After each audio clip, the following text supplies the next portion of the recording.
Well, good morning.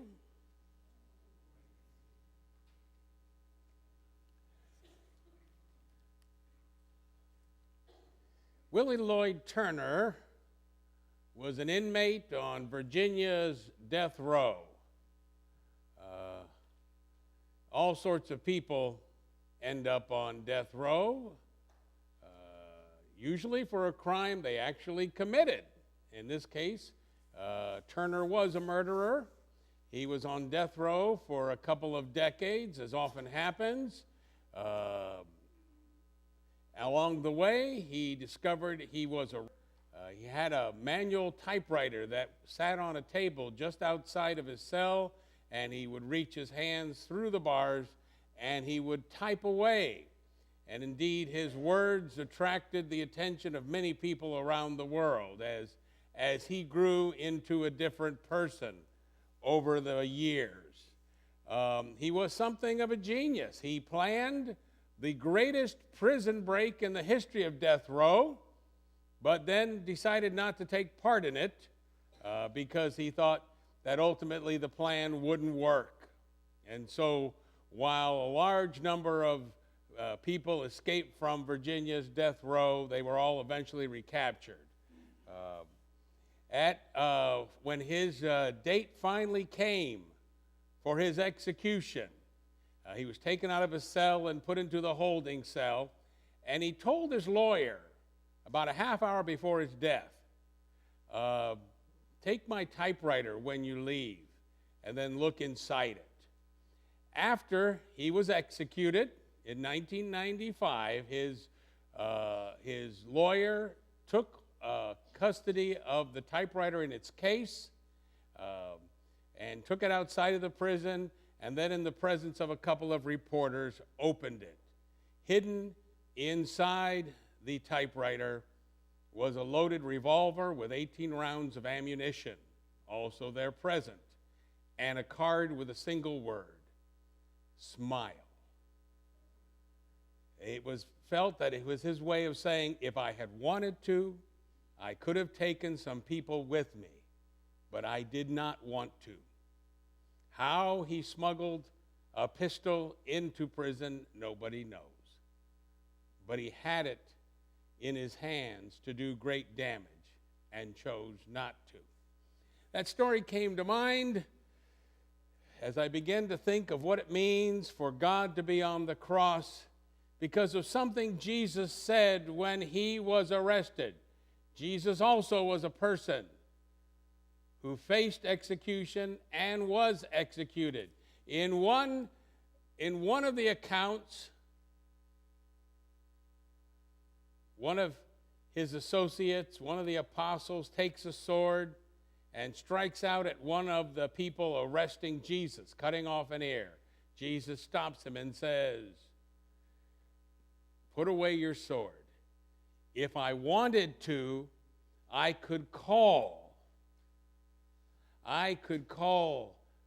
12 legions of angels to rescue me. Now, what does that mean? If you push it to its logical extension, it almost becomes ridiculous.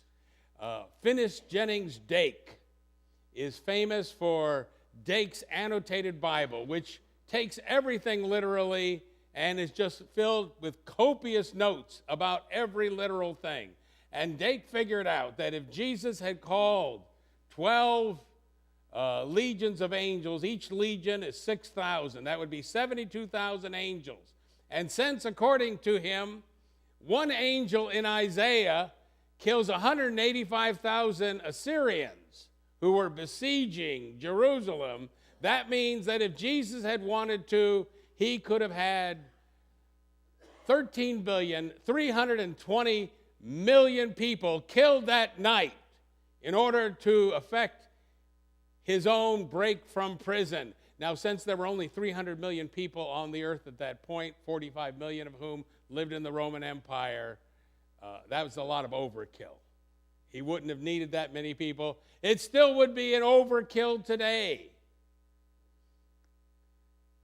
But we sometimes forget that the Lord who was revealed in the transfiguration on the mountain to his disciples as not just the man of sorrows, but also the divine Christ, hid his glory and his power for most of his ministry. And that Jesus chose to be executed so that he could arrange for the biggest prison break of all times. This particular scripture from 1 Peter can be just a little puzzling because not everybody can figure out what does it mean when it says that Christ preached to the spirits who were being held in prison. It says in the next chapter,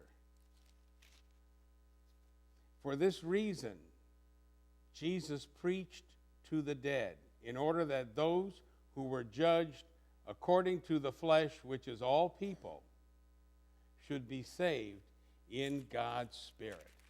Puzzling words, especially because we tend to decide what God can do and what God cannot do. We are quick to condemn. According to most people, heaven is a pretty smug and a pretty snug place that includes us and most of our family members, except for maybe that uncle that annoys us.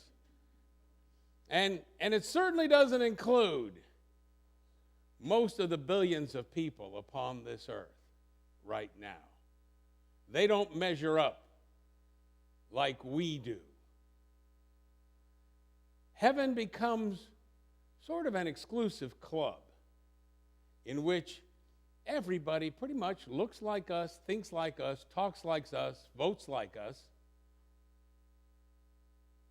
And yet something is happening here, and it's hard to say what it is. And yet it seems to be telling us that between the time Jesus died and was raised, he had an urgent message that everybody needed to hear. After all, before he came to proclaim the good news of the kingdom, many people had lived and died without hearing it. To this day, billions are born, live, and die without hearing the message of Jesus. What happens to them? I have read that some say, well, God already knows who's worthy and who isn't, and so they're lost. That seems to be the attitude of many people who claim to belong to Christ. And yet we see here that against the chaos of the world around us, God is sending hope and salvation. The image used here is of the ark and how the ark only saved 8 against the flood waters that engulfed the earth. And yet Jesus reaches out to those spirits in bondage, as it says then in the 4th chapter of this book, so that those who are judged according to the flesh should be saved according to the Spirit of God. I don't write this stuff. I just read it. And so that everyone who thinks that God's story is done when our lives are done, that everyone who says all hope is lost when we decide that it's lost are simply wrong. Actually, it's there in plain sight. In the book of Revelation, the kings of the earth represent the ultimate depravity. 14 times they're named as the leading ones who are the enemies of Jesus. 14 times until finally they are judged and cast into the lake of fire. And yet, in the book of Revelation, when the gates of heaven are open, and they are open for all eternity, who is leading the parade into the New Jerusalem? The kings of the earth. What happened? How were they redeemed? I don't know. But I do know what I read. And it's not what some people preach. But as I said, I don't write this stuff. I just read it. Sometimes in our own lives, we are no longer able to or ready to respond. Sometimes we are caught up in darkness, in despair, in depression, in hopelessness. And yet scriptures like these remind us that God is shining a light and that sooner or later we will recognize it. Spirits in bondage is the way it's translated in some Bibles. The Christian author C.S. Lewis is known for many great Christian books. The Chronicles of Narnia, Mere Christianity, and many others. Yet, at the age of 19, at the end of World War I, having seen every one of his generation dying, having served in the trenches, having seen meaningless death, he came out of the war an avowed atheist, and he published his first book, Spirits in Bondage, named after this verse. It is a book about an angry, heartless God, poems that offer no hope. It is rarely reprinted today. He was content to think of the world as meaningless. And yet, over the years, God was getting his attention. Not by saying, "Here am I, I'm God, do what I say." But as he said, by showing him there was still joy in the world, joy to be found in art, in music, in friendship, in life. His autobiography is called Surprised by Joy, because long before he came to believe in God, he believed in joy and in happiness. And gradually he came to know that there was an author behind that joy. And that author had put on human flesh and had come to earth. It was a gradual process, but once it took hold, nothing could stop it. We read in this scripture text about the greatest prison break of all time. Those who will not accept joy. Those who do not know Christ. Those who may not, because of life's experiences, be able to receive it, will still be preached to by none other than the Lord of life himself. God is on the cross to get our attention. God is on the cross to save us, to find us, and to call us home. I'm not in charge. Neither are those who preach about a wrathful God, a harsh God, a joyless faith. Our God means to surprise us with delight, with wonder, and with joy. Our God is planning a prison break.